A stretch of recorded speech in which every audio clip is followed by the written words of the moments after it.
Au nom du Père et du Fils et du Saint-Esprit. Amen. La paix de Jésus soit dans votre maison. J'espère que vous allez bien, que vous êtes dans la paix et la joie de Jésus. Amen.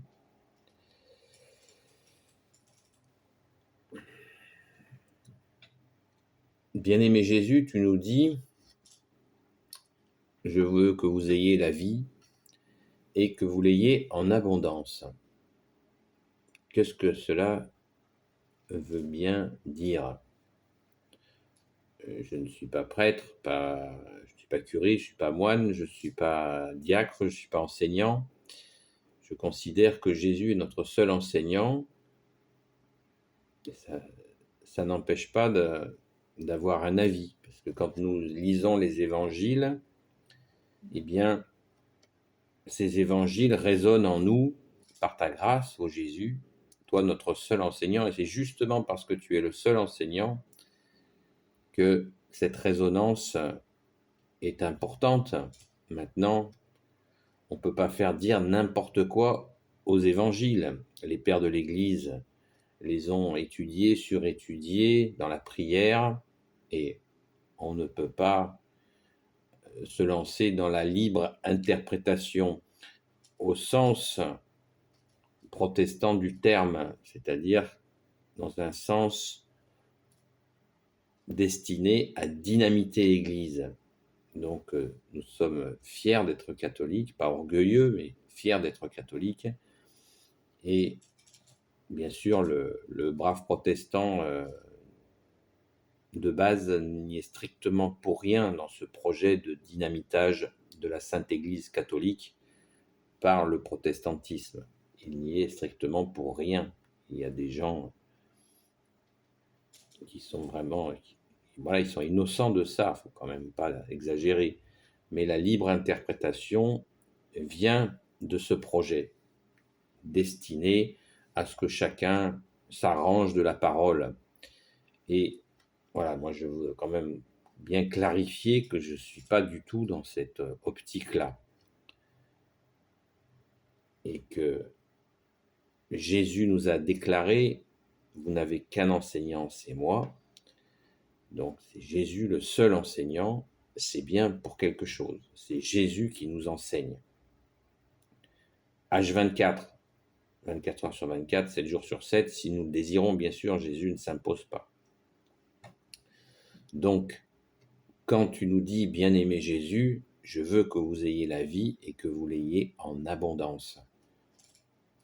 Qu'est-ce que ça veut dire? Mais cette vie en abondance,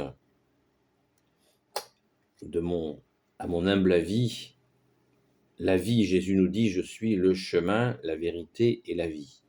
Voilà, il nous donne la vie. Nous étions perdus dans les ténèbres, nous étions enchaînés par les ténèbres, nous étions tout simplement inconscients de ce que nous faisions, et Jésus il vient pour nous libérer des ténèbres, libérer de nos chaînes et libérer de nos inconsciences. Et ainsi libérés, nous accueillons la vie que tu nous donnes, ô Jésus. Et Jésus ne nous donne pas la vie par toute petite dose. Il veut que nous l'accueillions en abondance. En abondance. Il est la vie. Donc, il nous donne cette nourriture spirituelle, mais aussi très concrète. Et le spirituel peut être concret. Le spirituel, c'est pas se percher dans la stratosphère.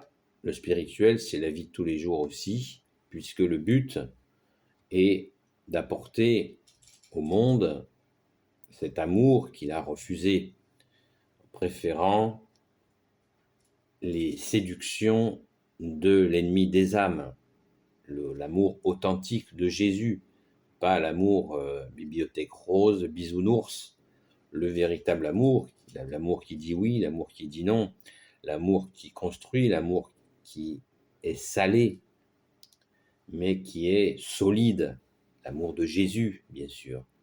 Nous accueillons ton amour, Jésus, et nous le retransmettons, enfin nous essayons de retransmettre ton amour. Donc, l'abondance, c'est cela, c'est cette abondance d'amour. Jésus est soleil d'amour, soleil de justice, soleil de miséricorde.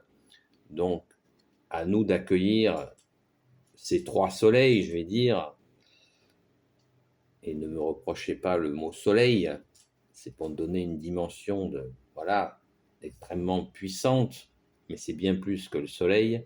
Jésus est plus lumineux que le soleil, ça s'est vu au mont Tabor lors de sa transfiguration. Merci Jésus, alléluia. Mais c'est une image que moi je donne tout simplement et qui me parle. Donc cette vie en abondance, eh bien, il nous faut l'accueillir pour pouvoir la transmettre. Mais on ne la transmet pas n'importe comment et auprès de toute personne. Alors certains vont dire immédiatement « Ah, ben alors c'est pour tout le monde ». Oui, bien sûr, la bonne nouvelle est pour toutes les nations, pour tous les peuples. Mais individuellement, il y a des gens qui ont, comme nous-mêmes, le sommes et l'avons été, le sommes parfois encore, nous avons des réticences. Ce n'est pas le moment. Voilà. Il y a des personnes, il y a tellement de gens pour qui c'est pas le moment. Vous leur parlez de Jésus, ça ne leur dit rien. C'est pas le moment. Bon, dans ces cas, on n'insiste pas. Mais la vie en abondance, c'est pour ceux qui ont soif et faim de Jésus, et soif et faim de transmission de la bonne nouvelle. Les évangiles veulent dire bonne nouvelle. Donc, cette abondance, elle est là, cette vie, c'est Jésus, bien sûr. Nous ne nous donnons pas la vie nous-mêmes. C'est toi, Jésus, qui nous donne la vie. Alléluia. Et tu veux qu'on l'ait en abondance. Donc, sachons l'accueillir, cette abondance, et ne pas nous renfrogner. Merci, Jésus. Alléluia. Béni soit le Père, le Fils et le Saint-Esprit. Amen. Ô Jésus, toi qui peux tout et qui portes tout, toi le Sauveur, toi l'Emmanuel, je te confie toutes celles et ceux qui regarderont cette vidéo, ainsi que leurs proches, selon ta sainte volonté. Sainte Marie, Reine des cieux, toi l'Immaculée Conception, toi qui écrases le serpent, toi qui es la lune sous tes pas. Saint Joseph, toi le juste et le saint, toi le sage, toi la terreur des démons, toi le saint gardien de la Sainte Église catholique apostolique. Sainte Marie-Madeleine, notre chère sainte patronne, et vous tous les saints et saintes, amis de Jésus. Saint Michel Archange, qui est comme Dieu, Saint Gabriel Archange, Saint Raphaël Archange et tes anges guérisseurs. Et vous tous les anges qui servez Jésus, je vous confie toutes celles et ceux qui regarderont cette vidéo, ainsi que leurs proches, selon ta sainte volonté. Ô Jésus, la paix de Jésus soit dans notre maison, poussant l'air et commentaires. Et je vous dis à très vite.